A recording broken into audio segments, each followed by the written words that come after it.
ก็ขอเอาความคิดผู้ที่บ่ฉลาดสงสัยนี่ไปเพราะว่าสิได้ยกมือให้ยกมืออันสนับสนุนอยู่เฟซอันน่ะสิปอกอันนายกนะไป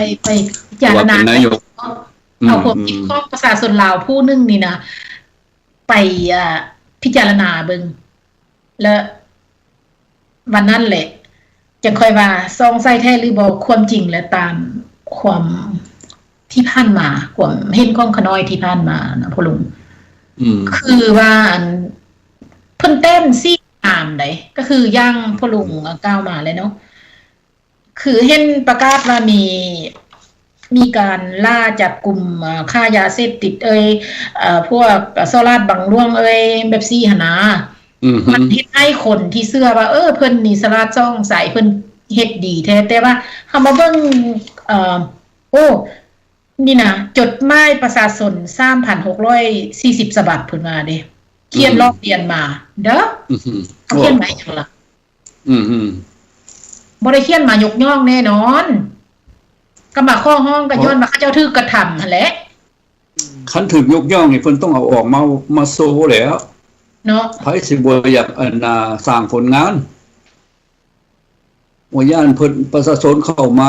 เว้าทางลบแล้วเพิ่นก็เลยบ่ออกมาแต่เอาจำนวนมาประชาชนออกมาเขียนคำร้องมาเท่านั้นเท่านี้ก็ยังดีอยู่เพิ่นยังมาเว้าให้ฮู้เพิ่นบ่ได้แจ้งเนื้อในของเอกสารว่าประชาชนมาเว้าหยังแดนะคันแม่นว่าเป็นไปได้เพิ่นนั่นแจ้งออกมาละเอียดนี่คือสิคักไปอีกหน่อยนึงเลยเนาะหรือว่าแนวใดโอ้ยดีคันถ้าว่าเพิ่นประชาชนนั้นเข้าห้องเรียนเรื่องหยังเนาะแม่นละให้มันได้ฮู้นำกันประชาชนผู้มันเขาเจ้าก็สิฮู้แต่เรื่องห้องเรียนเรื่องเงินเดือนนี่หลายเด้อพ่อลุงบ่ขน้อยโดยโอเคสบายดีขน้อยแม่นไผน้อทั้ง3ทานโดยเฉพาะอย่างยิ่งสุภาพสตรีทั้ง2เนาะแล้วก็ทานชิดประไสข้าพเจ้ามีโอกาสสบายดีสัตว์มาพวกทานจากโอ้ล่มบางอันซึ่งพวกข้าพเจ้าขอประกอบส่วนนำโดยเชิญขน้อยได้ยินดีบ่เนาะโดยได้ยินอยู่ได้ยินบ่เจ้าเชิญเล่าไปโลดคนนะบ่ได้ยินนะโอ้ท่านบ่ได้ยินพวกขน้อยบ่ได้ยินดีบ่เนาะได้ยินดีบ่สบายดีได้ยินดีโอเค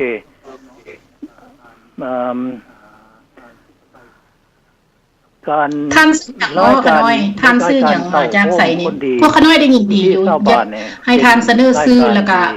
ข้าพเจ้าขอย่อสรรเสริญที่สุดและก็บ่เคยโทรศัพท์เข้ามาหารายการนี่จักเทื่อดอกอันนี้เป็นเทื่อทำอิฐเห็นว่าพวกท่านได้มีส่งแสงเยื่องไปให้ชาวลาวเฮาทั้งบ้านพุ่นเข้าใจวิธีการเป็นตัวของตัวเองเนาะในอันนั้นก่อนอื่นหมดก่อนสิเข้าไปหารายการนะข้าพเจ้าอยากเว้าจังซี่ในเทื่อนึงท่านสิทธิ์พระไสเพิ่นว่าบ้านเฮาตะกี้ตะก่อนนั้นมันมีปัญหาเรื่องสงครามว่าซั่นสงครามมันเกิดขึ้นบ่แม่นย้อนคนลาวเฮาดอกบ่แม่นคนแก้วเองเพราะว่าคนแก้วเป็นผู้สร้างปัญหาเพราะว่าเขาต้องการจะกลืนกินบ้านเฮามันจังค่อยมีปัญหาเนาะอันนี้เนี่ยมันบ่ควรสร้างปัญหากับลาวเฮาดอกอันนี้มันเป็นตัวนึงอันนี้แล้วสิ่งสำคัญที่สุดการรายการวิธีรายการเต้าโฮมคนดีชาวบ้านนี่ข้าพเจ้าคิดว่ามันแม่นวิธีหนึ่งที่อยากสร้างความเป็นเอกราชในตัวของคนเฮาในตัวของคนเฮานั่นมันมีปัญญาได้เนาะทุกคนมีปัญญาในปัญญามันมีอิสรภาพเนาะอธิปไตยและสิทธิคำว่าอิสรภาพนั้นมันแม่นบ่มีอำนาจใดๆมาจับกุมคุ้มขังเวลาได้เพิ่นแสดงออกซึ่งความคิดความเห็นอธิปไตยนั้นในตัวของคนเฮาน่ะทุกท่านก็มีอธิปไตยซึ่งทุกคนเคารพนับถือและเฮาก็บ่เบียดเบียนผู้อื่นและผู้คนก็บ่เบียดเบียนเฮาอันนั้นเพิ่นเอิ้นว่าอธิปไตยและสิทธินี่สำคัญที่สุดมันสิทธิในการปากเว้าการสนิสมการชุมนุมอันนี้มันขอกำหนดกฎระเบียบซึ่งศาสตร์เพิ่นวางให้ทุกคนรู้แล้วทั้งหมดนี่เฮาต้องเป็นตัวเฮาเอง บ่แม่นแล่นไปตามกระแสของความเชื่อบุคคลนั้นหรือบุคคลนี้หรือบ่ก็แล่นไปตามกันกินกันมวนกันซืนกันซุ่มกันแซวเนาะหรือบ่ก็เขาเอิ้นว่าย่านอำนาจของบุคคลนั้นก็แล่นไปตามอันนี้เพิ่นเอิ้นว่าตกอยู่ในอคติ4เนาะธรรมดาแท้เนี่ยคนเฮาอยากเป็นเอกราชนี่นะเฮาก็ต้องเป็นตัวของเฮาเองนั่นคือเฮาต้องเป็นตัวของเฮาเองคือว่าอัตติอัตโนนาโถเนาะยืนอยู่ในลำแข้งลำขาของเฮาอันนี้แหละคือบุคคลนั้นแสดงตนเป็นเอกราชแท้เพราะว่าเอกราชมันมีอยู่3อย่างเนาะเอกราชส่วนบุคคลเอกราชในครอบครัวเอกราชของประเทศ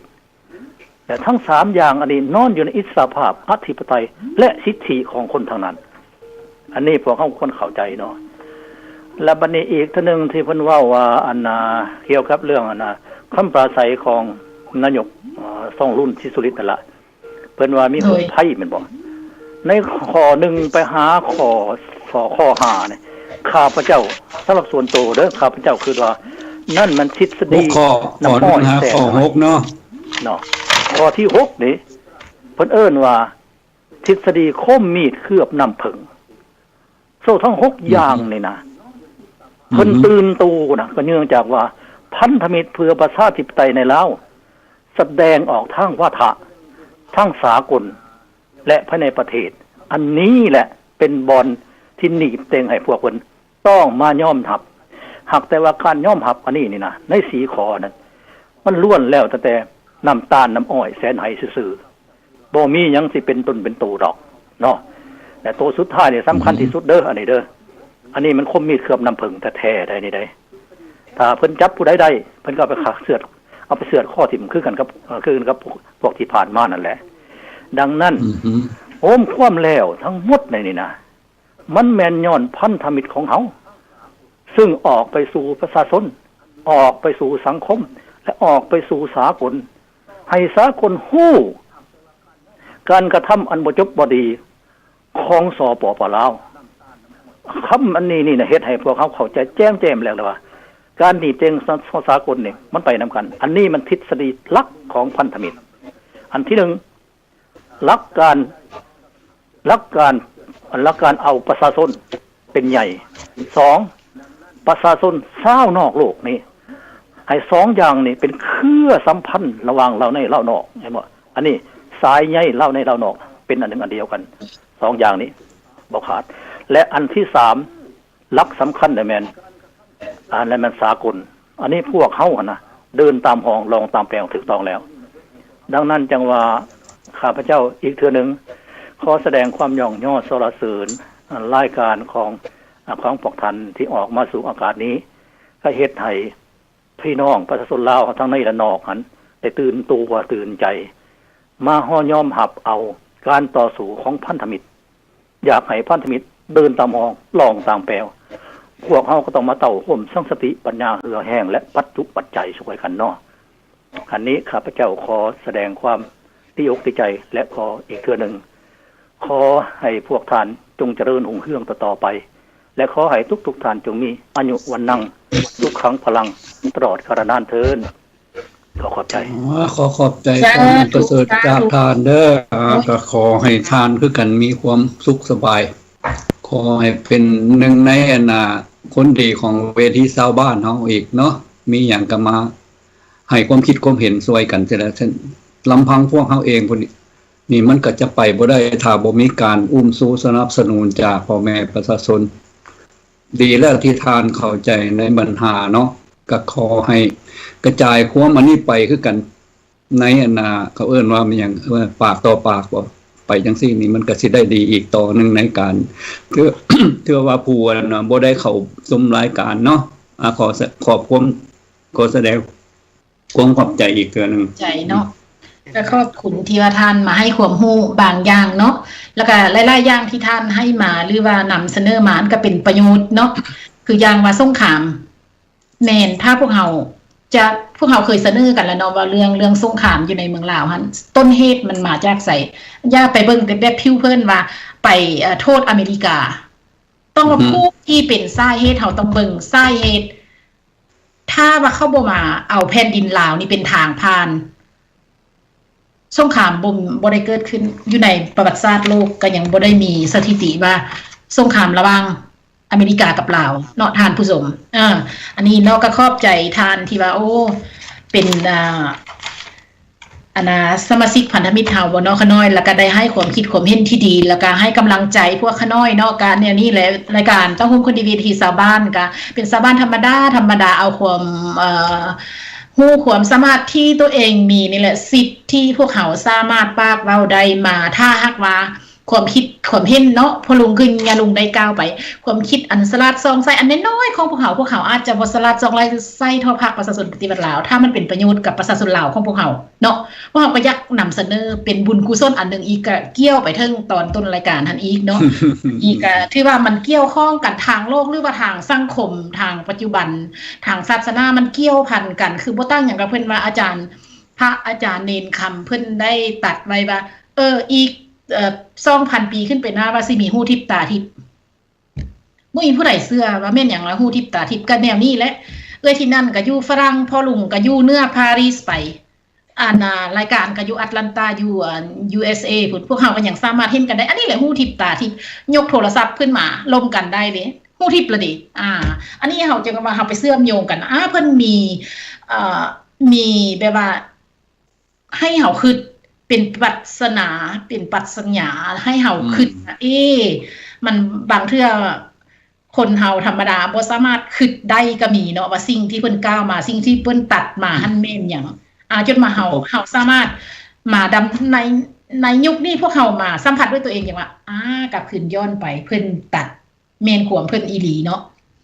บ่ต่างหยังกับเฮาเบิ่งนั่งว่าอยู่ในอนาคตจะมีเฮาจะเห็นยนต์เห็นรถบินตามอากาศแม่นไผสิคือสมัย10 ปีนี่นะพากันนิยมเบิ่งฟิล์มฮอลลีวูดเขาเฮ็ดบัดเดี๋ยวนี้เห็นละเด้รถบินตามอากาศ อันนี้แหละความจริงมันนั้นประชาชนปฏิวัติลาวอย่างสิเป็นเต้าล้านปีอยู่แต่ก็บ่ได้หมายว่าให้ท่านไปเป็นไปอยากได้รถที่ว่าบินตามอากาศมันบ่แม่นเนาะเฮาควรเบิ่งว่า1สภาพแวดล้อมของประเทศลาวเฮานี่นะ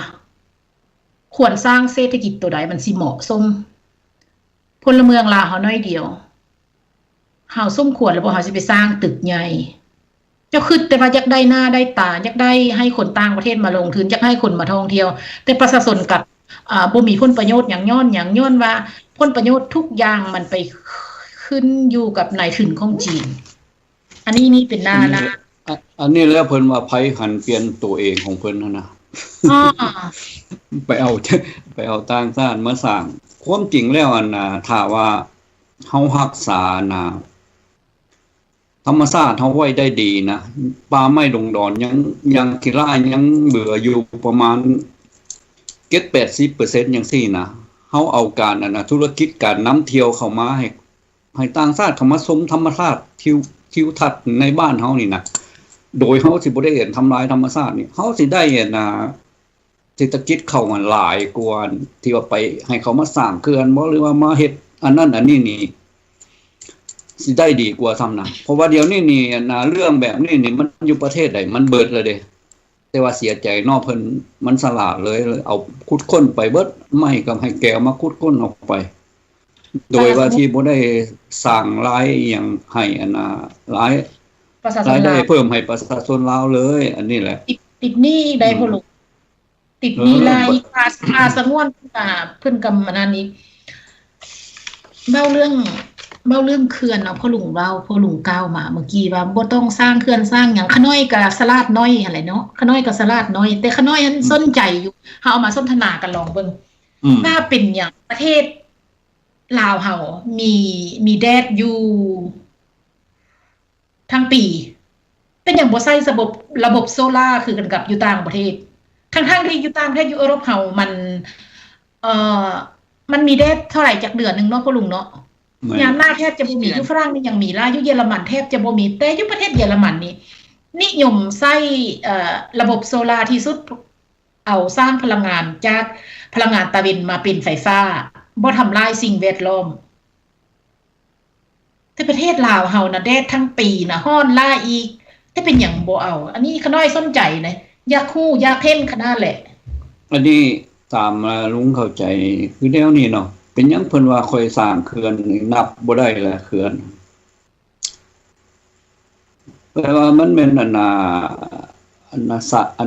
ไม่หยังสร้างโอกาสให้ได้ตัดไม้ซื่อๆแม่นเพื่อว่าสิตัดไม้ออกจากสิสร้างเขื่อนสิตัดไม้ออกจากหน้าเขื่อนเด้อว่าซั่นคันบ่ตัดนี่ก็สิเพิ่นก็ว่าเฮาบ่สลัดเพราะว่าเฮาสิปาไม้เสียแล้วล่าเพิ่นว่าบัดนี้อันนี้ความจริงแม่นการสร้างเขื่อนนี่แม่นเงื่อนสร้างเงื่อนไขเฮ็ดแนวใดสิได้ตัดไม้ทำลายป่าโดยเฉพาะแล้วบริษัทที่ว่าไปสัมปทานได้สร้างเขื่อนนะแม่นเขากำไรแล้วนะบ่ทันได้เฮ็ดบ่ทันได้ขายไฟฟ้าสำนาเขากำไรแล้วเพราะหยังตัดไม้ออกจากเขื่อนหั่นเขาเอาไปขายไม้หั่นได้กำไรจากเอาไม้หั่นสำนามาสร้างเขื่อนแต่ว่าการสร้างเขื่อนของเพิ่นนี่นะธรรมดาเลยไฟหั่นน่ะใช้อยู่เมืองลาวนี่มันมันเหลือแล้วนะประชาชนอาจจะได้ใช้ราคาถูกๆแต่เป็นอย่างเดียวนี่เห็นข่าวออกมาว่าเพิ่นนี่ได้ติดหนี้ไฟฟ้าประเทศไทยอีกทั้งที่เขาบ่มีเขื่อนเพิ่นหั่นส่งไฟไปเขาแล้วเฮ็ดจังได๋ว่าลาวไปติดหนี้ไฟกับไทยอีกมันคิดบ่ออกเลยหรือว่าพวกทานคิดได้เหตุผลว่าเป็นอย่างเพิ่นไปติดหนี้ไทยอีกทั้งที่ตัวเองขายไฟฟ้าว่าไปติดหนี้ค่าไฟฟ้าไทยอยู่ซั่นกสลัดซ่องไส้เดสนาพ่อลุงโอ้สลาดแบบนี้นี่เฮาก็สิรับได้บ่ประชาชนลาวอันผู้เป็นเจ้าของแผ่นดินสิรับได้บ่ความสลาดแบบนี้ฮะก็ย้อนแนวนี้แหละอยากให้ประชาชนเฮาลุกขึ้นมาแบบว่าทวงสิทธิ์เอาเว้าเรื่องเขื่อนเขาน้อยอยากโยงไปหาเรื่องเขื่อนหน่อยนึงคือเขื่อนน้ำคลองนี่นะเพิ่นสิสร้างอยู่ปากแบงเนาะอันนี้เขื่อนสัญญาบุรีเริ่มสร้างไปแล้วประชาชนเดี๋ยวนี้เพิ่นเป็นย้อนว่าประชาชนเฮาบ่เห็นกว้างเห็นไกลนะพ่อลุงเข้าไล่เพิ่นนี่เพิ่นเข้าเอางานให้เพิ่นเฮ็ดงานอยู่เขื่อนบัดนี้เขื่อนแล้วแหละงานก็บ่มีบ้านก็บ่มีอยู่จังค่อยมาห้องมันซ่าเกินไปแล้วเขื่อนสัญญาบุรีเป็นเขื่อนแรกที่ว่าสร้างอยู่เมืองลาวเนาะและเพิ่นสิสร้างขึ้นอีกนี่นะมีตั้งแต่เนื้อตลอดใต้ว่ามีประมาณ9แห่งอยู่เมืองลาวเขื่อนแรกของน้ำของซื้อๆบ่แม่นเขื่อนแรกของทางเบิดเขื่อนแรกของน้ำของขน้อยเว้าเรื่องน้ำคลองนี่แหละแล้วเป็นหยังมาไส้เลือดโลหิตใหญ่เป็นหยังไปสร้างอยู่น้ำคลองขน้อยไปสร้างให้ไผว่าพ่อลุงไปสร้างเขื่อนนี่ขน้อยยังคิดถึงว่าโอ้ยเนาะถ้าว่าเข้าบ่ซื้อมาเจ้าทำลายธรรมชาติเจ้าอีกบัด5สิตามมานี่หลายที่สุดเลยเวลาน้ำท่วมบางทีเพิ่นสิสร้างเขื่อนเพื่อว่าให้เก็บน้ำไว้เพื่อให้เรือการเดินเรือของจีนสะดวกสบายไปจักเด้เพราะว่าจีนนี่มันก็สิมาระเบิดแกล้งที่ว่าคัดขวางการเดินเรือของมันนี่อยู่แล้วนี่เด้ที่เฮาเห็นประชาชนไทยคัดค้านนะหรือว่าเพราะว่าการสร้างเขื่อนนี่มันเป็นแนวนี้เด้คือการกักน้ำไว้เป็นชั่วระยะแม่นบ่ล่ะคันถ้าเพิ่นสร้างหลายบ่อนในหูน้ำของนะเวลานั้นแหละเรือนี่มันก็สิได้เดินได้ตลอดว่าซั่นซะอันไหนเพราะว่าคันมันมีน้ำนะคันยามฝนนี่ล่ะและบัดนี้คันยามฝนหลายนี่มันก็สิท่วมมันก็เส้นละคันน้ำมันไหลบ่สะดวกเนาะหรือว่าจังไดแล้วบัดนี้ผลสิได้จากเขื่อนมันสิได้หยังกันว่าเพื่อความสะดวกในการเดินเรือซั่นแล้วบัดนี้เรือเฮาหั่นสิเดินหั่นแล้วการเดินเรือของเฮาหั่นเฮาสิเอาหยังไปเอาไปขนสินค้ายังไปขายให้ไผเฮาอยากฮู้แหละบัดนี้การผลิตภายในประเทศเฮาหันมีพอระบ่ที่ว่าสินค้าส่งไปคันมาเว้าฮอดบ่นี่แล้วว่ามาฮอด41ปีบ่จังซี่แล้วก็ยังซื้อสินค้าด้านเกษตรกรตกรรมนี่จากไทยอยู่จังซี่นี่แล้วเฮาสิเอาหยังกันส่งน้ำเรือหรือว่าส่งน้ำรถไฟหั่นไปขายเพราะว่ามันสิสร้างรายได้เพิ่นคิดแล้วบ่ว่าสิเอาหยังไปขายหรือว่าสร้างเพื่อให้ความสะดวกตามความต้องการของนายทุนเจ็กซื่อๆบอกว่ามันสิเอาอันขนสินค้าล้นตลาดมันลงมาขายในเอเชียใต้นี่บ่มันเพิ่นคิดได้แต่แนวนั้นบ่หรือว่าแนวใดเฮาก็เฮาคิดบ่เห็นทางอื่นว่าผู้เฮาอันสลาดบ่พอ บ่สงสัย เนาะ เขา ผู้สลาก เขาเห็นได้เท่านี้นี่ขน้อยก็เห็นอย่างนั้นแหละเพราะว่าคือสถิติของไทยเนาะว่าการคมนาคมขนส่งนะเดี๋ยวนี้ให้มันทางบกคันไล่กว่าทางน้ำเฉพาะของประเทศไทยนะประเทศลาวนี่บ่มีสินค้าเข้าออกอยู่แล้วและสิสร้างเพื่อไผก็สร้างเพื่อจีนเท่านั้นจีนอยากระเบิดขอนพี่ลงจีนอยากสร้างทางรถไฟด้วนมาฮอดบ่เตะเพื่อว่าได้ส่งสินค้าเข้าเมืองไทยทางบ่เตะลงไปฮอดมาเลเซียลงไปแล้วมันสร้างให้จีนแล้วเฮาคนลาวนี่พ่อลุงขน้อยท่ามเนี่ยพ่อลุงมีลูกคันพ่อลุงหักคนอื่นไล่ก็ลูกนี้ลูกก็อย่างสินอนเซยอยู่ว่ะจังหวะนี่แล้วลูกคันแม่นคันว่าเป็นในระดับครอบครัวนี่มวยมันก็สิเตพอมันอยู่หั่นแหละมึงตามเกิดว่านี่เนาะอันนี้ถ้าพ่อลุงว่าพ่อมันสิลูกมันสิเตะพ่อมันนี่ก็บ่ต่างหยังกับประชาชนลาวเฮานี่แหละเนาะแต่ว่าแต่ว่ามันห่างกันน่ะมันคันระดับประเทศมันผันยากไปหน่อยนึงเนาะเพราะว่าเป็นหยังว่าซั่นเพราะว่าพวกเพิ่นนั่นมันมีอำนาจมีอาวุธมีทหารอยู่ในมือประชาชนสิไปเฮ็ดคือลูกกับพ่อนี่เตะกันได้นี่มันบ่ได้มันสิยากอยู่บ่นี่หั่นนะตามคิดว่าแต่ว่าความจริงมันก็ต้องไปจังซี่แหละคันพ่อบ่ดีลูกมันก็สิห่วยมันว่ากับพ่อกูก็อยู่แต่ว่าก็บ่แม่นว่าสิสอนให้ลูกนี่ละคุณเด้อันนี้ก็ความจริงมันก็เป็นเส้นคันว่าพ่อบ่ดีแล้วมันก็สิมีหยังกับการที่เพิ่นสร้างขึ้นมาหั่นมันก็แม่นความม่วนของเพิ่นเพิ่นบ่อันนี้ก็เข้าใจเว้าตลกกันไปจังซี่แหละเนาะแต่ความจริงเฮาก็ต้องเป็นลูกกตัญญูนั่นแหละเฮาก็ต้องเป็นลูกกตัญญูนั่นแหละโอ้แต่กตัญญูกตเวทีกตัญญูกตัญญูต่อแผ่นดินในเมื่อพวกเฮากตัญญูต่อแผ่นดินและผู้ใดที่ทรยศต่อแผ่นดินเฮาพวกเฮาก็ต้องเอามาลงโทษได้สิปล่อยให้ป่าไม้จากที่ 70% เดี๋ยวนี้อย่าง38สัญอย่าง 37% และอันนั้นเป็นสถิติของปีนี้บ่ฮู้ว่ามันก็ต้องน้อยลงอีกเพราะว่าพ่อลุงอาจจะเห็นที่นั่นอาจจะเห็นมีการเผากันเกิดขึ้นโอ้เพิ่นจับกลุ่มพนักงานเพิ่นนี่นะภาครัฐนี่แล้วนะ4 ล้านเม็ดกิบเนาะ4 ล้านเม็ดกิบพ่อลุงขน้อยนี่ก็สลาดน้อยคือว่า4 ล้านเม็ดกิบนี่ป้าโต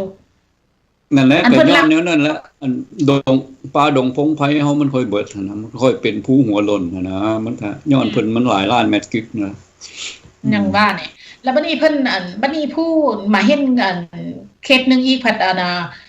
เผาไม้ทอนบักใหญ่อันนี้มันคือสิแม่นญาติกันว่ามึงได้กูบ่ได้กูสิไปลักจูดมันก่อนคันซั่นแม่นหยังสิไปไฟสิไปไม้ทอนบักใหญ่เผากันอันบ่เห็นรถดับเพลิงจักอันโอ้ยยังเพราะว่ามันก็สิคือกันกับบรรดาไฟไหม้ตลาดนั่นแหละรถดับเพลิงมันบ่มาแล้วขน้อยคือบ่เห็นก็ที่เฮาเว้ากันว่างานนี่เด้เฮาเว้ากันชุดแรกนี่บ่ตามข่าวหรือว่าเฮาได้ล้มกันอยู่บ่เรื่องนี้บ่ได้ล้มที่เนาะบ่ไฟไหม้น่ะไฟไหม้ตลาดเซโนหั่นบ่บ่อนปิ้งไก่ปิ้งไก่ให้มันวันที่12ปิ้งไก่ให้มันวันที่12แล้ววันที่25มาใหม่อีกอยู่แข่งมาใหม่อีกคือนึงก็บ่เห็นรถดับเพลิงเนี่ยนะก็ไม่ไล่มันก็สิเข้าในแผนที่ว่าสิจุดที่ไล่หนูนี่แหละมันหนูมันบ่หนีก็เอาไฟจุดมันอย่างที่บอกให้มันหนูออกมาขน้อยก็คือพ่อลุงเองขน้อยก็คือพ่อลุงว่าอันนี้แม่นวิธีไล่ที่อีกวิธีนึงอันนี้เฮามาเบิ่งเว้าเรื่องไล่ที่คือโครงการนั้นโครงการนี้แต่ละโครงการใหญ่ๆจะเป็นไล่ที่ประชาชนโดยตรงเนาะโดยตรงโลดไปเจ้าต้องนี่ค่อยอยากได้ที่นี้เฮ็ดโครงการเนี่ยนั่นแนวนี้น้ำสิท่วมอย่างใดบัดนี้พวกอยู่ตลาดนี่มันก็เริ่มมีความฮู้นั่นฮู้นี่หลายคันสิเทียบกับพวกชนบทที่ว่าไปเอาดินเขาเนาะแต่บัดนี้มันคันสิไปยึดไปเอาจังเส้นมันก็สิยากมันสิมีการคัดขืนแล้วมันก็อยู่ในเมืองแดแล้วก็สากลสิเห็น ทางที่ดีแล้วก็เลยใช้วิธีการนี่มันก็ถือว่าเป็นภัยพิบัติแนวหนึ่งที่ว่าบ่มีภัยไปนั่นมันก็อาจจะไปในทำนองนั่นแหละเนาะแบบว่า คุยไปจับ คือ มือ ว่า ไป จังเส้นนะอันนี้ขน้อยก็อินด้วยได้เป็นวิธีไล่ที่อีกวิธีหนึ่งเพื่อจะได้ให้สถานที่นั้นให้พวกจีนแดงเข้ามาสัมปทาน แล้วก็เก็บ เงินชื้นหลายบัดนี้คันแม่นว่ามันสร้างเป็นอันนั้นขึ้นมาแล้วราคามันแพงแล้วประชาชนลาวสิเอาเงินทางไหนไปซื้อเขาอยู่ได้มันก็กลับไปกลับมามันก็แม่นนายทุนมันก็ไปเอาคนของมันแหละจีนสร้างมันก็ไปเอาคนจีนแล้วเขามาอยู่มาซื้อเพราะว่าเขามีทุนเด้เขามีทุนแล้วเขาก็มาซื้อเอาเบิดเลยประชาชนลาวก็เฮ็ดหยังบ่ได้ก็จำเป็นก็ต้องได้มันก็ยากอีกแล้วเนาะจักสิว่าจังได๋เฮ็ดเว้ามาแล้วก็สงสารประชาชนเฮาแหละอยู่บ้านหั่นเนาะแล้วบัดนี้เฮาก็ซอยเว้าได้แต่เท่านี้เนาะเฮาสิไปเฮ็ดหยังหลายก็บ่ได้มีแต่ว่าประชาชนนั่นแหละสิเป็นตนนั่นแหละเป็นที่พึ่งตนเองแต่ว่าเฮานี่ก็ให้ความคิดความเห็นได้ซ้ำนี้แหละหรือว่าเฮาอาจจะเฮ็ดได้ตามที่ว่าเฮาเฮ็ดได้คือเฮาเว้ากันมาในเบื้องต้นละการทานกันอย่างนี้แหละเนาะคันเฮ็ดเกินความสามารถของเฮาก็สิเกิดทุกข์แต่ว่าเฮาเว้าจังซี่ก็ให้ประชาชนท่านเข้าใจเอาเองว่าเขาเจ้าสิเฮ็ดจังไดก็เป็นความตัดสินของพระเจ้าแต่ว่าเฮาพอจะให้ความคิดความเห็นคือการเป็นทานอันนึงที่ว่าเฮายกกันปัญหาขึ้นมาแต่แรกเลยเรื่องทานนั่นน่ะเนาะคิดว่าก็สิเป็นในทำนองแต่ว่าถ้าพวกเขาอย่างแต่ก้มหัวให้เขาตลอดนะย่านตลอดเฮาก็เป็นทาสคนอื่นไปตลอดชีวิตได้ขน้อยคิดว่านะมันต้องมีผู้หนึ่งที่ว่าต่อสู้ทุกๆระบบมันบ่ได้สิว่าคือพ้นบุญนั่นแหละบ่แม่นมันสิได้มื้อนี้ทานมื้อนี้สิได้มื้ออื่นบางเทื่อก็ต้องการเวลาที่ว่าเฮาลำบากเวลาอนาคตต่อไปนะอาจจะมีพ้นดีกับมันก็ต้องมีวัดศาสนาหนะน้อยคิดว่าแนวนั้นเด้ก็อยากให้พ่อแม่ประชาชนท่านมีจิตที่เข้มแข็งเนาะอย่าอ่อนแอเรื่องจิตเฮาให้กล้าที่จะมาแสดงออกกล้าที่จะมาใช้สิทธิ์ของตัวเองเว้ามาถึงเรื่องนี้อยู่ประเทศลาวนะเดี๋ยวนี้เพิ่นพิมพ์ออกเดี๋ยวนี้เพิ่นพิมพ์กฎหมายสากลว่าซั่นเพิ่นจะออกมาค่ายเด้เพิ่นพิมพ์ออกมาแล้วกฎหมายสากลคือบ่พิมพ์กฎหมายว่าด้วยสิทธิมนุษย์อยู่เมืองลาวมันออกมาค่ายขน้อยอยากแนะนำเอาตัวสิทธิมนุษย์นี่นะออกมามี30ข้อเนาะคือขน้อยได้กล่าวไปอาทิตย์ที่แล้วน้อยอ่านอยู่ในข้อมูลของAmnesty หรือว่าของประเทศเยอรมันมี30ข้อว่าด้วยสิทธิมนุษย์ของคนนึงที่เกิดออกจากตีนสิ้นแม่มาและมีสิทธิ์และอยากให้ภาคประชาชนปฏิบัติลาวไปพิมพ์30ข้อนี้ออกแม่และประชาชนไปซื้อมาคันมีอย่างนี้นะสิทธิข้อนี้ค่อยมีสิทธิ์อันนี้ไปพิมพ์อย่างสิทธิ์อันเพิ่นว่ากฎหมายสากลว่าซั่นโอ้ยสิไปสากลสิไปขึ้นสากลคันพิมพ์สิทธิมนุษย์นั่นออกมาประชาชนฮู้แล้วเพิ่นก็ย่านประชาชนนี่ลุกขึ้นมากระเดื่องกระดังหรือว่าบ่ฟังความเพิ่นนั่นจังซี่บ่เพราะว่าเพิ่นหวงอำนาจไว้เด้คันว่าให้ประชาชนฮู้ถึงสิทธิของเจ้าของแล้วย่านเขาตอนต้านกับเพิ่นบ่จังเส้นจังซี่น่ะย่านเสียอำนาจในทำนองนี่แหละตามเข้าใจย้อนเนี่ยนะเดี๋ยวเขาจึงค่อยเอายาบ้ามาเบื่อเมาเด็กลาวเฮาอายุให้กินติดยาบ้าเป็นบ้าเป็นบิดขึ้นอย่างบ่ได้แล้วก็เขาสิได้ปกครองง่ายเพราะฉะนั้นต้องมีสติแต่ว่ามื้อนึงถามว่าเพิ่นฆ่าประชาชนที่ว่าสิเป็นผู้อุ้มสู้เพิ่นหันเบิดแล้วมื้อนึงนายหนัวหัวที่ว่ายกให้เพิ่นเข็นฆ่าประชาชนนั่นมันก็สิฮอดรอบเพิ่นแล้วเขาสิเอาไปฆ่าบัดนั้นแน่นอนก็คือกันกับกรรมที่ว่าเพิ่นฆ่าประชาชนด้วยยาพิษยาเบื่อยาเมาภัยสังคมต่างๆนี่แหละบาดฮอดมื้อนั้นเวรกรรมตัวนี้มันฮอดนี่นั่นต่างประเทศภูเขาที่ว่ายกเพิ่นขึ้นมาให้ฆ่าประชาชนตนเองแล้วเขาสิเอาเพิ่นไปฆ่าเขาสิเอาไว้หยังเพราะว่ามันเบิดน้ำยาแล้วมันเบิดสิ่งที่สิต้องการล่ะคันเพิ่นสิลุกขึ้นมาสู่เพิ่นสิเอาไผไปสู่คันเขาสิฆ่าเพิ่นนะเพราะว่าประชาชนที่อ้อมข้างเพิ่นฆ่าเบิดแล้ว อันนี้น่ะคันเพิ่นสลาดสงสัยเพิ่นต้องคิดถึงตัวนี้ว่าไผเห็นมันบ่แม่นมันสิฮอดแต่ประชาชนมันสิฮอดหัวเพิ่นอีกนะมื้อนึงนะ นั่นแหละเนาะอันนี้ก็คือกรรมเลยเนาะบัดนี้ป้าปุ่นคุณโทษ นั่นแหละคัน